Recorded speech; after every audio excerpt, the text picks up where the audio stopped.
So stress is all around us, and stress is also inside of us.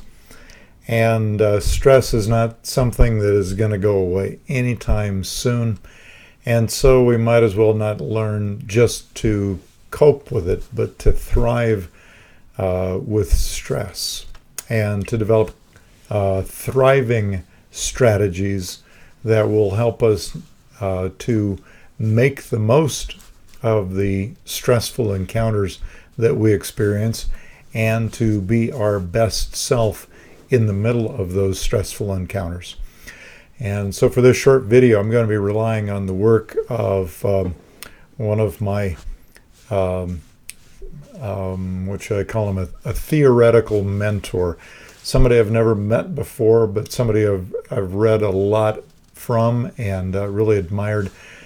A researcher by the name of Richard Lazarus, who, along with a number of other researchers, really did a tremendous amount of work on how we think about stress in our day-to-day life. And so to give you just a highlight of some of Lazarus's thinking and then also some of my thinking as it pertains to this, just to give you some bullet points for your thinking. So let's dive right into it. Lazarus begins an article on how to assess and research and write about stress by saying that stress is not a single event.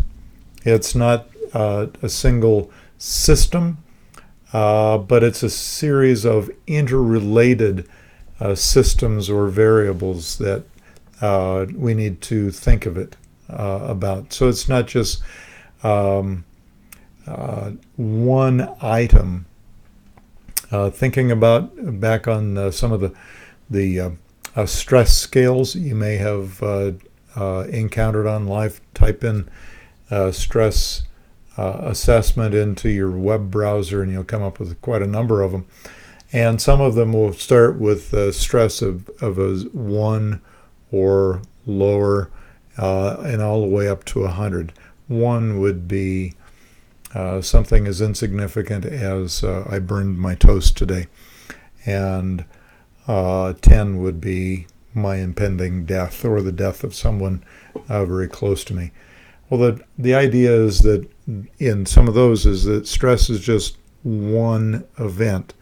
And what Lazarus wants to argue is that stress is a system of interdependent variables.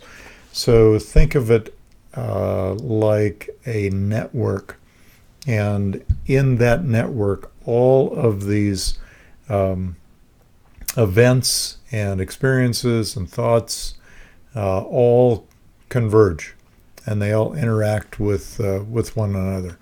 And that really brings us to the second major thought that Lazarus has that I found just tremendously insightful, is that if we can think about it, stress is a process, a relationship between a particular person, for instance, myself or yourself, with particular characteristics that we have, a life experience that we have, relationships that we have, our physiology, all of these different variables, as we encounter an environment with its own unique set of characteristics and variables.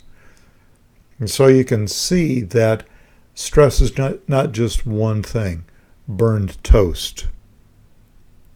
Stress is my own relationship with that burned toast, or my own characteristics, personal, physiological, mental, spiritual, emotional, all of those characteristics as they interact with that particular environment with its own unique characteristics.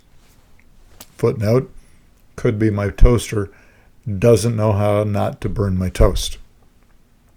And so, what this means then is that stress is a relationship of all of the different ways that I appraise the significance of the encounter, the stressful encounter, and how that impacts my own sense of well-being and the possibility of managing the outcome of the encounter. So what do I do with the burned toast? Do I see it as a personal reflection on me? I can't even make toast.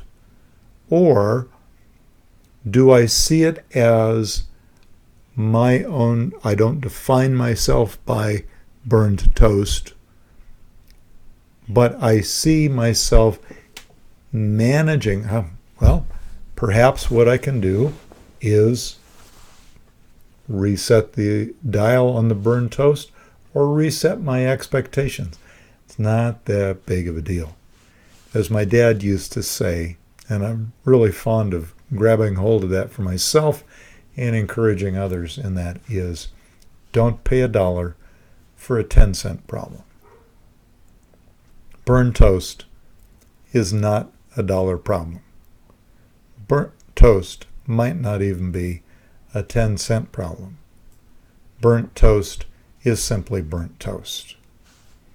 So, again, to restate this, stress is the interaction between a particular individual with his or her own characteristics, with an environment with its own characteristics.